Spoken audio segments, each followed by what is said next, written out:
30 yards straight. There's a guy to the left of a barrier. Go, I got your... Hey, push him up, push him up. Yo, watch for this side. Movement at your game clock. Right there, right there. Back up, back up. One coming, one coming. Close, close, close, close. I got him, I got him.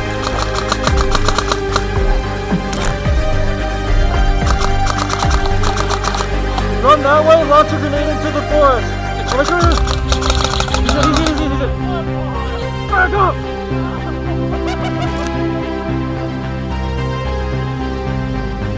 How's it going, everyone? Welcome to FDE Co. It has been a long time since I've posted anything on this channel. In this video, I'm going to be kind of doing a reboot of a video I made last year, and that is how to start Airsoft.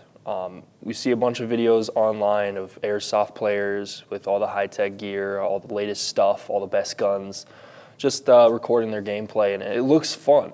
But when you actually try to go and get started, it can be a really daunting task. So I want to make sure for those of you who are just starting out that it's as easy, simple, and cost-effective as possible for you to get into the sport. I feel like in the video I did last year, there wasn't really much of a outline. It was basically me just going, winging it in a basement somewhere. So this video is going to be a lot more structured. I spent some time making a little bit of an outline so I can kind of go over the things I want to go over today. This will be the first of several videos I do in this series of how to really get started playing Airsoft and then work your way into being a little bit more experienced and getting some better gear. But for all intents and purposes, this video, episode 1, is how to actually get into the sport. I would recommend maybe grab a snack or something, sit on down, and just listen, watch, take notes if you want to. First things first, why would you want to play Airsoft in the first place? Let's say maybe you saw a cool YouTube video from maybe Navrich, their sniping video. Airsoft Alphonse is another guy I like to watch. Maybe Dutch the Hooligan if you're an OG. Other ones I can think of, House Gamers Airsoft,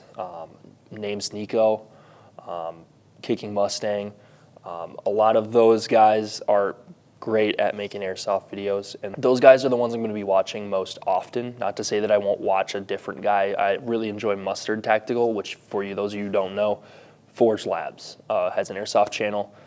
Forge Labs, by the way, big Minecraft YouTuber, like the 100 Days guy. That's Forge Labs. He has an Airsoft channel. But there's a few main reasons you want to get into Airsoft. It's right off the bat, it's really fun. It's like COD in real life.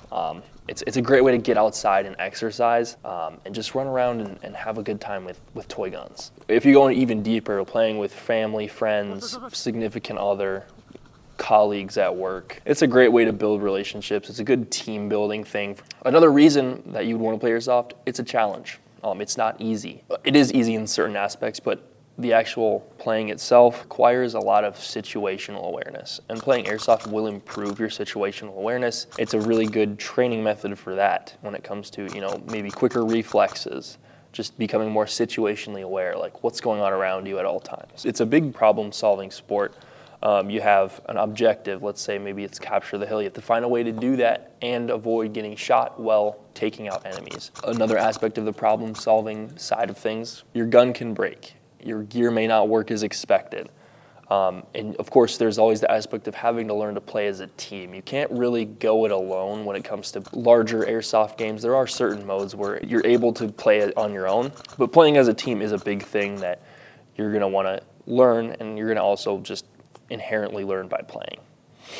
It's physically demanding as well. Like running around by itself is already physically demanding, it's exercise, but when you add 10 to maybe even 50 to maybe even 100 pounds of gear on yourself. 100 is definitely pushing it. I don't carry that much. I think the max weight that I gain when I throw on all my stuff is maybe 20 pounds at most. That's a really heavy carry. Not in the fact that it's like heavy for me. I'm in pretty good shape, but it's just like you're adding 20 pounds of stuff to yourself. Like your body's not used to that. So of course it's gonna be a little bit heavier. Squats are good to do. Running is good to do. Stairmaster, cardio is really good to do. The kit load gets heavy quite fast if you have a lot of stuff. So managing what you need and what you don't need to have on you at all times is super important. You may want to have everything on you and look like a SEAL Team 6 operator, and then find out once you get out to the field for the first time, this is just horrible. This is too much. This is too heavy. And there's ways to work yourself towards that. Of course, go to the gym. Do farmer's carries. do things where you're carrying heavier weight across distance, and that's how you're going to be able to carry those heavier equipment loads. The training aspect for fitness, of course, you always want to stay trained and stuff when it comes to firearms. Airsoft is a good training tool. I've found it's helped me to become more adept when it comes to handling real firearms, especially handguns, and the AR platform in general. I've just become a lot more familiar with it, and I feel like with very little shooting experience at this point in my life, I do intend to change that. I do want to get into more real firearms. But at this point, just playing Airsoft has helped me really become familiar with the AR platform, the SIG P320 platform, the Glock platform, the 2011 platform, and even the AK platform. And without that, I wouldn't have nearly as much familiarity with it. When it comes to training, there's CQB training you can do when you're playing indoors, close quarters. There's obviously the manipulation of firearms. As I stated before, it helps you learn how to run the gun. I will make an exception for that a lot of guns don't run the same way they do with the real steel counterparts, so just keep that in mind. The closest you can really get is gas blowbacks. They operate pretty much the same. And then, of course, with movement, positioning, tactical movement, moving in formation, and then the ability to run around in your full gear. So a lot of the stuff that I'll be doing going forward is when I actually do purchase real firearms, I'm going to intend to have like a setup, like a gear kit setup, just in case, highly unlikely scenario. The media will tell you we live in a place where there's a matchstick and it's ready to go off. I don't think that's a good way to think. There's always going to be differences between people, but we're not like on the edge of civil war. Basically, don't let the media control what you think. It's really hard. It's really easy to get into a lot of crap and a lot of doom pilling yourself. Just a little side note there. So that aside, Airsoft is a really good outlet as well. It can be therapeutic, just running around outside, fresh air, getting exercise, your adrenaline's running. You have kind of this like almost fear of getting shot, but not really, because you're not going to get hurt by it. It'll sting, like you'll know you got hit, but it's not going to be like, oh, I got shot, I'm like injured or something like that. It's never going to injure you. That is, of course, as long as you're adhering to rules set up by the field, and also you're not playing like an idiot and not being stupid, not taking your goggles off and stuff like that. If that sounds appeasing to you, where do you start? Where do we start you off here to get into Airsoft for the first time? Now you may be pulling up Amazon, looking up top 10 Airsoft sales websites to buy your first gun. Close out, close it, close the tab. Don't buy anything. First of all, make sure there's a field near you. If there's not, I don't know what to tell you. There's definitely a collection aspect to Airsoft, and if you're just looking to get into collection, it's fine, whatever. But for me, someone who wants to play, and whether it be you want to play every week or some weeks, I don't play every week. I'm on a budget, I'm engaged, I'm getting married in 6 months. I don't have the money to just go out and play every single week. If that's you, that's great. And if that's what you want to do, power to you. But make sure you have a field to play at, first of all. If you don't have that, you're kind of out of luck. I don't really know what to do at that point for you. The only thing I can suggest is maybe convince your parents to move, or if you're on your own, you can move if it's really that important to you. I would encourage you, there are other things in life that need to take priority besides Airsoft. Of course, like your job, if you have kids, if you're an adult, your kids come first. School, stuff like that. Don't mess up your priorities to play a game. So there's 2 different basic fields you can play at. There's indoor fields and there's outdoor fields. So indoor fields right away, it's going to be more competitive. There's going to be more restrictions on the FPS, which is feet per second, by the way, not frames per second. So feet per second is how fast your BB's traveling. Indoor fields or arenas are generally going to have a lower FPS limit to reduce the close quarters, because those BBs coming out of a 450 FPS gun, those are smoking. Those are going to sting if you get shot close up. They can even break skin at that velocity. What I've found is playing inside, unfortunately, can be somewhat more toxic than outdoor.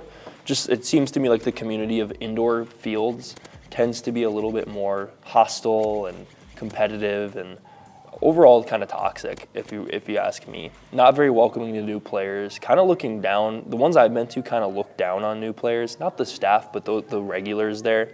Kind of like the idea that you're better than someone because you have played the sport, and you don't get that with outdoor. As far as training goes, indoor is definitely better for CQB, close quarters battle or close quarters engagements. It's fast paced. You're always going to be in the action to some capacity. And then there's also an emphasis on speed and accuracy. So moving as fast as you can, being as elusive as possible, and using cover to your advantage. When we talk about outdoor, it's a lot more relaxed. Usually a lot of outdoor games are very, very casual. You'll get competitive outdoor, like Milsim West is very competitive. There's more freedoms when it comes to FPS limits. Usually the highest end you can go to at outdoor fields is like 500 to, I've seen even 700 at certain fields. So it really depends on the field. In my opinion, in my experience as well, far more welcoming of a community, it seems like. They're far less toxic. They're welcoming to new players. And they're definitely more friendly where I play outside. They're way more friendly to like rentals and people like that. And just making sure that it's a nice and it's a very good environment. There's props to the staff. As far as training goes, outdoor better for, again, like I mentioned earlier, movement with a team. Stealth is a big thing, like moving undetected. It's good for movement over large distances. Shooting over large distances, not so much. It's usually slower paced as well. It's more relaxed, like I said. You're not going to be worried about running around at full speed. And then emphasis is definitely on team, is on decision making and team positioning, as well as individual positioning. Where you're putting yourself on the field really matters, and making sure that you're doing the right movements at the right time and moving to the right places. That's important. I will note there's some fields that incorporate both together, so it's a hybrid, indoor-outdoor. Usually when it's an indoor-outdoor field, I tend to say that it's going to lean more towards the outdoor crowd, where it's that more laid back and not really that hyper, like fixated, super toxic community. When they combine them, generally would have to say it's going to lead towards that outdoor kind of crowd. And it could be completely different. You could have an indoor field near you that has the nicest people, the most welcoming people, and the outdoor field 10 miles away is the most toxic environment. It's really hit or miss. So anywhere in your area that there's a field, try it out. Find one you like and go there. You don't have to go to different fields every week. You don't have to find the next best spot. You don't have to drive 3 hours. If there's one near you, go to it. That's the basic differences between the indoor and outdoor. Indoor is going to hurt more as well because you're getting shot from closer. Real quick note on the pain level of airsoft. Everyone has different pain tolerances, but a really good baseline is if you like pinch yourself really, really hard, even get some fingernail even, that's kind of the extent of the pain. It's really not that bad once you get used to it. Getting lit up is definitely a painful experience, but it does wear off in like 30 seconds to a minute and you're back to normal. What I want you to do is when you find a field, go play there 3 times. So 3 separate days I want you to go play there. 2 to 3, if you really want to get into the sport, you know you're going to like it, just go once or twice just to make sure. But the reason you do that is you want to make sure you actually like playing. Don't buy anything, and I'm going to say it again, do not buy anything. Don't buy a gun, don't buy gear, don't buy iPro, don't buy anything until you have played Airsoft. Most fields are going to offer rental packages, which include usually a gun, extra BBs, and iPro. Sometimes they'll throw in extra mags and a vest to carry the mags. It depends on where you go, though. Rent before you buy. We're going to assume at this point you have not played a game before. Don't go out and spend hundreds of dollars on a gun for a sport you don't know if you're even going to like. And then this is the biggest important part for me is there's several negative things that you're going to for sure probably run into when you get your rental equipment when you're out there for the first, second, third time with that rental gear. And that is one of 3 things. And one of 3 things that I'm going to probably go out on a limb and say are definitely going to happen, whether it's 1, 2, or all 3. The first one's fogging. Your goggles are most likely going to fog up. And keep in mind, all of the rental gear is super ran through and super used. Fogging is the first thing you're going to run into. That's where heat from your face, as well as evaporation of sweat, is going to get onto your lens. It's going to fog your lenses up and you're not going to be able to see very well. Don't take your goggles off to defog, by the way. You'll get yelled at for that and you can possibly get hit. Just keep in mind this, fogging is an issue that can be solved very easily. $50 for the end all be all solution, which I'll show you in a different video, which is it's an anti-fog unit. Don't let fogging in your goggles sway you away from the sport because it's fixable. It's super fixable. Uncomfortable gear. None of the gear you get, if you get like a vest or anything, even like a sling on a gun, it's not set up for you. It's set up for like the average person. I'm not saying you're not built like an average person, but it's not tailored to you. It's not set up for you. Just like everything else, you need to set everything up for yourself. Rental gear can't be set up for you for obvious reasons. Then the final thing you're probably gonna run to is a really crappy gun. Your gun's not gonna perform well at all. Like I said, this stuff is super used, super ran through, probably hundreds of thousands of BBs fired through it, probably replacement parts, all of that stuff. So don't expect the gun you get as a rental to be some crazy good laser beam. It's just not gonna be. Once you get done on each day, what I'd encourage you to do is reflect on the whole time. What did you enjoy? What did you not enjoy? And what are you indifferent to? So let's say it's my first time. I think one of the things I would definitely enjoy is just being out there and able to, you know, play Call of Duty in real life. One of the things I didn't enjoy was maybe how much my goggles were fogging up. Again, it's a very solvable issue. And what am I indifferent to? Probably just the crowd. There's probably some people there that were intimidating, some that weren't, some that were nice, some that weren't. So don't let a crowd sway you either, because the crowds come and go. People are different people. There's always the field regulars, and those are the people that you definitely have to watch out for. Like if they're not good people, if they're very toxic or anything like that, you may want to find a different field unless it doesn't bother you. For me, I just go to the play. I don't care about anyone being toxic. If they're going to be toxic, whatever. We're here to play fake war in the woods, and if that's too serious for them, then I think that's a them problem, not me. So definitely weigh the pros and cons. When I say weigh the pros and cons, I mean weigh what you liked, what you didn't like, but then the stuff that you're kind of indifferent to, and the stuff that can be solved, like fogging, the bad gun, the bad gear, don't let that sway you one way or the other, because all that stuff is definitely fixable. If it all comes down to really this, did you have fun? If you didn't have fun after the 3 times you've gone, probably isn't for you. And that's fine. That's totally fine. There's nothing wrong with that. Don't let anyone pressure you into playing. Don't let anyone tell you, oh, you're dumb because you're not playing. Whatever, it's not for you. Click off the video. It's fine. I'm not going to be upset at you. I wish you'd liked it, but you can't have everything. At this point in the video, we're going to assume that you enjoyed Airsoft, enjoyed the heck out of it, and you're going to go ahead and dive on into this very, very, very intimidating pool, I guess you could say.